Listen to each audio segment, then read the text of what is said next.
How can you be compassionate to somebody that is hurting you? It's so difficult, isn't it? I know loads of you love people that are alcoholics or drug addicts or are mentally ill.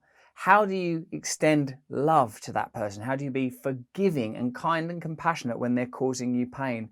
In my fantastic conversation with Brené Brown on my podcast, Under the Skin, available from Luminary, you can get it on Apple, we talked about this subject, and I was amazed by what Brené Brown said. She talks through a brilliant example of whether or not people are doing their best. She cites particular cases where is that person doing the best they can in life? And if you accept that people are doing the best they can in life, how does that affect the way you treat them? I'd love you to comment on this video.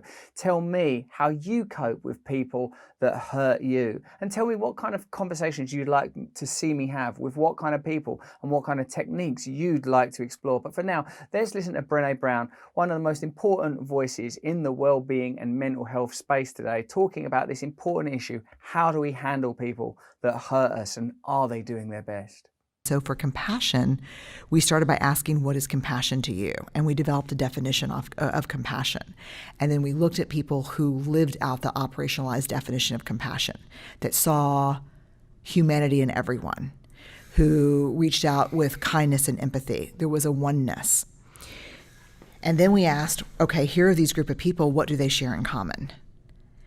And we looked for a long time because I think I was looking in the wrong places. But what I realized is that they were incredibly boundaried people. And so that was confusing to me. So we went back and did what we call selective coding. We went back and said, here's what I'm finding. Does that resonate with you as one of our compassionate people? And they said, I would have not languaged it that way, but yes, I'm very clear about what's okay and what's not okay. I'm very clear on boundaries. I don't subject myself to the abuse of other people. I'm like, but you're compassionate. And they're like, yeah, I'm compassionate because I don't subject myself to the abuse of other people. And so from that, we developed this idea of big. What boundaries need to be in place for me to be in my integrity and generous towards you? And one of the times I tested it out was with a group of deacons in this isolated, you'd love this place, like West Texas town, replete with tumbleweeds, and or a group of clergy who have to travel, and they marry everyone and they bury everyone, and they go from small town to small town.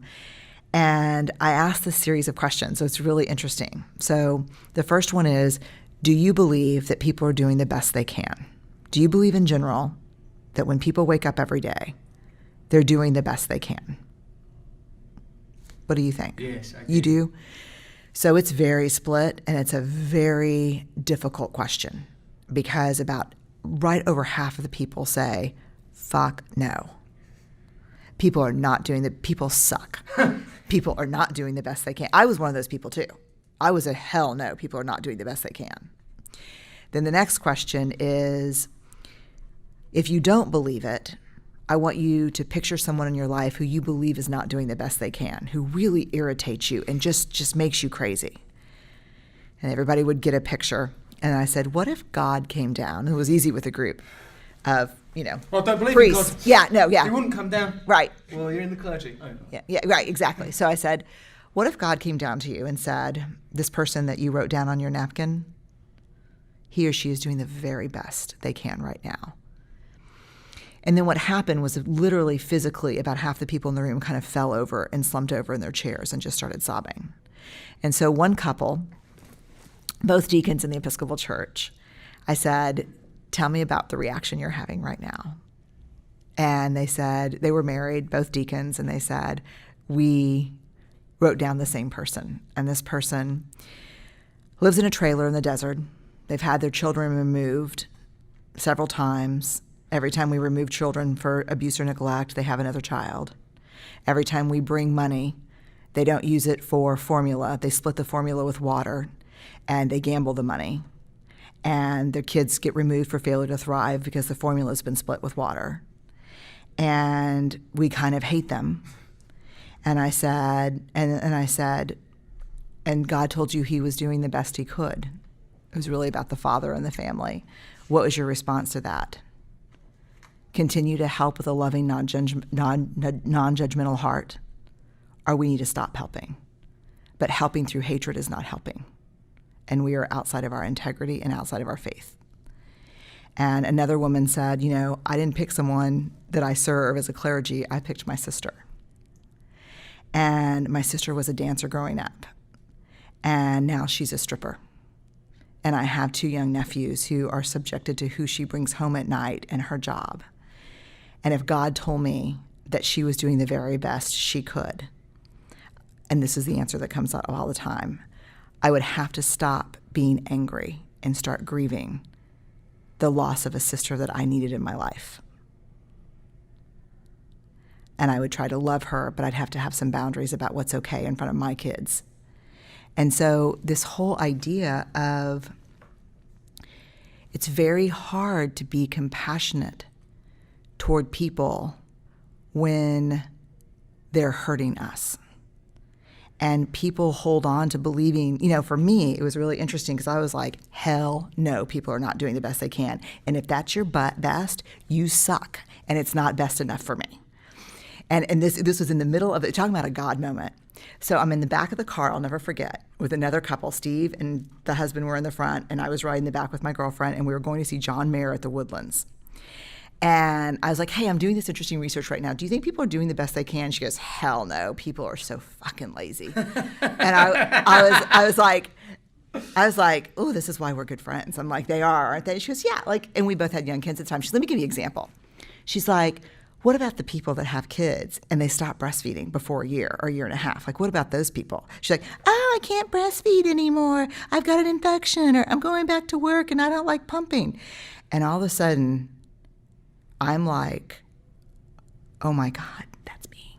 Like, I quit breastfeeding after 5 months because I had to go back to work and pumping was just not working and I just didn't do it. So I'm like, yeah, those people are awful. And she goes, yeah, why did you have kids if you weren't willing to do that? That was her take. And I was like, and all I wanted to say was, you don't know me. You don't. And then here's what I wanted to say.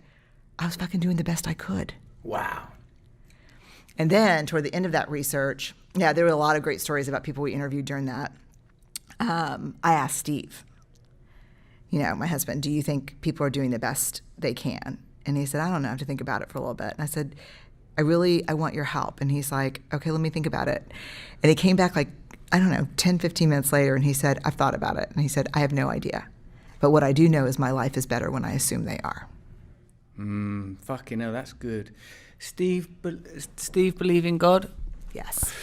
It's interesting that it feels to me that it would be difficult to achieve that perspective from a materialist, secularist, atheist position, i.e. that, the transformation, people that had already accepted God and were living a religious life and yet continue to be because obviously I'm thinking when you're talking, I do believe people are doing the best they can, but I'm not going around hey, well done, that fucking cunt, look out there driving, look at this piece of shit, I'll kill them. That's my reality. Yeah, me too. But when I realise I can't live in this state of mind, then I go, other people are none of my business. Yeah. My job is to be of love and service. Those people are as God made them. They're trying their best. Right. All of that stuff. I use these techniques to get back down off of judging people and thinking people are, the anger, because I can't live with the anger. I can't live in the polluted consciousness of anger. So the way I often behave is no, you could do better, and you would be better if you did what I tell you to do. And when I'm on that trip, that has no limit. It's everyone in the world's right. You need to do this. You stand there. You do that. You think this. You should be like that. But it's so hard because I'm right. Yes. I hope you're enjoying that conversation. If you want to see the rest of it, go over to Luminary. You can download the app from Apple, wherever you are in the world. And I do conversations like this the whole time. Marianne Williamson, Deepak Chopra, Mooji, every conceivable Sadhguru, every conceivable Eckhart Tolle, every conceivable wellness person is there having conversations like this with me on Under the Skin. Furthermore, I do a guided meditation there, Above the Noise, where I lead a meditation every single week. I find it very, very useful and helpful, and most people that I've spoke to are really enjoying it as well. You should go over there so you can get both of those things just by subscribing to Luminary. Remember to subscribe to my main channel as well as this one. If you want to get into some deep political stuff, for me it's important because I think that's the reason the world is the way it is. Have a little look at this video. If you want to go further down the well-being perspective with a great teacher, have a look at this video that I've already done. It's important that you sign up to my mailing list, russellbrand.com, so I can tell you about events that I do all the time and we can stay connected. Thank you.